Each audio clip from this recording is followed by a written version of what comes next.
जय हिंद। हिंदी साहित्य का ये हम 17वां लेक्चर देखेंगे आदिकाल का। इसमें हम देखेंगे सबरपा के बारे में। सबरपा का जन्म क्षत्रिय कुल में 780 ईस्वी के आसपास हुआ था।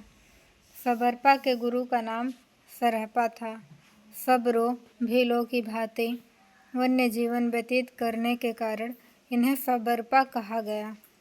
राहुल सांकृत्यायन ने इनके अनुदित ग्रंथों की संख्या 26 बताई है।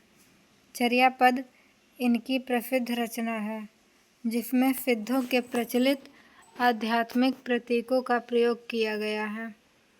इस ग्रंथ में सबरी, जो नैरात्मा भी कहा जाता है, तथा सबर परमात्मा को साधक का प्रतीक बताया है। राहुल सांकृत्यायन ने सबरपा के दो सिद्ध मतलब यानी कि शिष्य भी बताए हैं। एक लुइपा या लुक्किपा भी जिन्हें कहा। सबरपा की प्रमुख 3 रचनाएं चित्त गुहा, गंभीराय, महामुद्रा, वज्रगीत और शून्यता दृष्टि। सबरपा की महामुद्राएं 2 थीं, जो इनकी क्या थी? पत्नी। एक का नाम लोकी तथा दूसरे का नाम गुनी था। दोनों सगी बहनें थे। सबरपा इन्हीं से महामुद्रा साधना कर अपने पापमय जीवन को समाप्त किए। इनकी लाइन है, हरि ये मेरी ताइला, बाड़ी खसमे समतुला, पुकड़े सेरे कपासु पुटीला। अब हम देखेंगे लुइपा के बारे में। इनके शिष्य जो हैं लुइपा जो हैं, ये लुइपा सिद्धों में सर्वप्रिय एवं लोकप्रिय थे, इसलिए इन्हें सिद्धों में सबसे ऊंचा स्थान दिया गया है। इनके गुरु का नाम सबरपा था। लुइपा का जन्म एक कायस्थ परिवार में सन 769 से 809 ईस्वी के मध्य माना है। ये उड़ीसा के राजा धर्मपाल के शासन में उपलब्ध थे। लुइपा के प्रमुख शिष्यों में दरिकपा तथा डोंगिपा प्रमुख थे। लुइपा के कितने शिष्यों के बारे में बताएगा? दरिकपा और डोंगिपा। लुइपा को अपभ्रंश का रामानंद कहा जाता है। अपभ्रंश का रामानंद लुइपा को कहा जाता है। लुइपा ने अपभ्रंश भाषा के साथ हिंदी एवं ब्रज भाषा के व्यवहार में कुशल थे। ये अपभ्रंश और ब्रज भाषा में लुइपा की भक्ति कबीर की अग्रवाणी कही जाती है। राहुल सांकृत्यायन ने इनकी 7 अनुदित रचनाओं का उल्लेख किया है, जिसमें मुख्य इस प्रकार हैं: अभिसमय, विभंगम, तत्व स्वभाव, दोहा कोश, बुद्धोदय, भगवद विस्मय। लुइपाद गीतिका 5वीं रचना इनकी है। इनकी लाइन है, क्रावा तरुवर पंच बिडाल, चंचल चिये पाइड़े काल, दित करिव महासुख परिणाम। अब हम देखते हैं डोम्भिपा के बारे में। डोम्भिपा का जन्म क्षत्रिय परिवार में लगभग 840 ईस्वी के आसपास हुआ था। इनके गुरु का नाम विरूपा था। विद्वानों ने इनके द्वारा लिखे गए 21 ग्रंथ बताए हैं। डोम्भिपा के गुरु कौन हैं? विरूपा। इन्होंने अपने जीवन में कई ग्रंथ लिखे, जिनमें डोम्भी गीतिका अति महत्वपूर्ण है। और डोम्भिपा की 2 रचनाएं प्रमुख हैं, नाद बिंदु योगचर्या और अक्षरोद्युकोपदेश।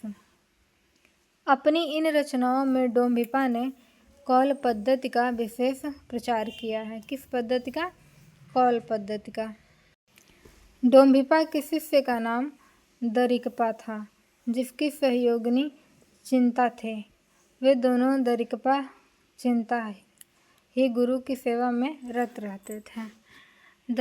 दरिकपा जो थे डोम्भिपा के शिष्य, इनके शिष्य जो थे ये डोम्भिपा, डोगी या हेरुक बताए जाते थे। दरिकपा के शिष्य डोम्भिपा चरवाहे थे। वे जहाँ गाते थे, गाते गाते लीन हो जाते थे। डोम्भिपा की पंक्ति है, गंगा जमुना मझारे बहुरी करई, ताहि बुंदली मातंगी पो आली ले पार करई। अब हम देखते हैं कड़हपा के बारे में। उम्र के हिसाब से सिद्धों में सबसे बड़े थे कड़हपा। कड़हपा का जन्म ब्रह्म के वीर्य का हाथी के कान में स्थित हो जाना या गिर जाने के कारण हुआ है, ऐसा बताया जाता है।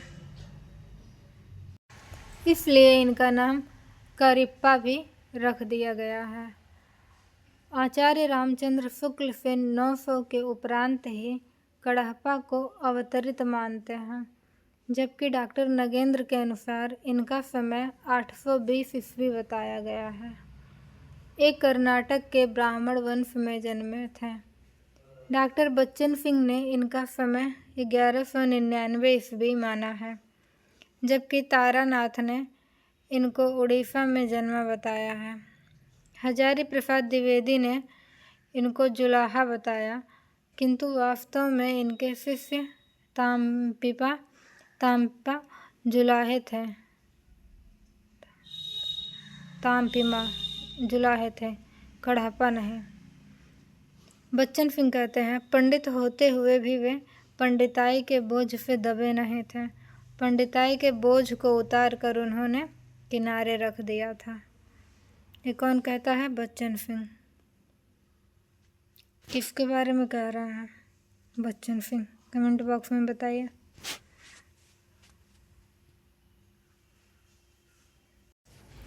कड़हपा का अन्य नाम कृपाचार्य, कृष्णवज्र भी मिलता है।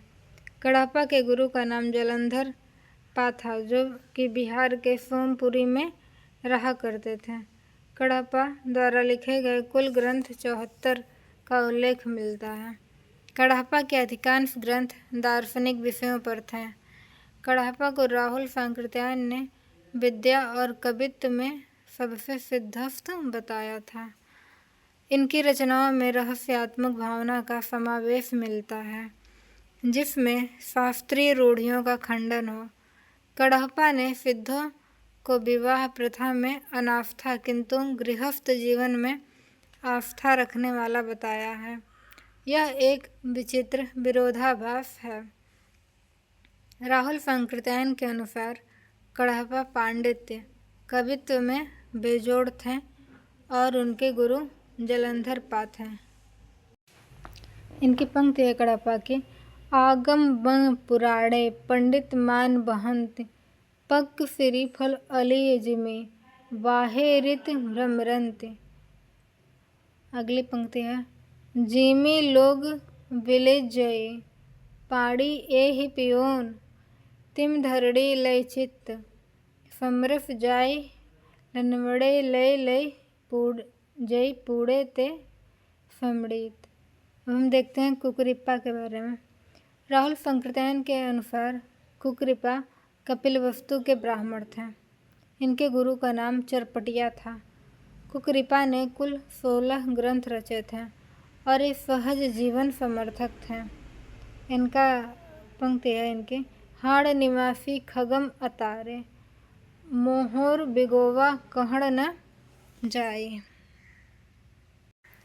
अब हम देखते हैं लक्ष्मी करा, कनकलपा और मणिभद्रपा। ये क्या है?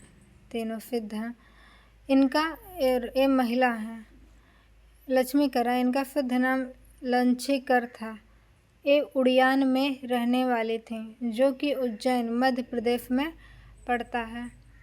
कनकलपा के बारे में देखते हैं। कनकलपा का अर्थ कड़क यानी कि कनक वाला प्रदेश। एक कड़हपा को सिद्ध की थी। कौन? कनकलपा।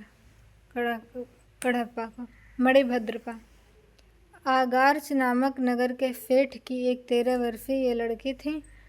इन्हीं तीनों का उल्लेख डॉक्टर नगेंद्र भी करते हैं। पूरा लेक्चर देखने के लिए धन्यवाद।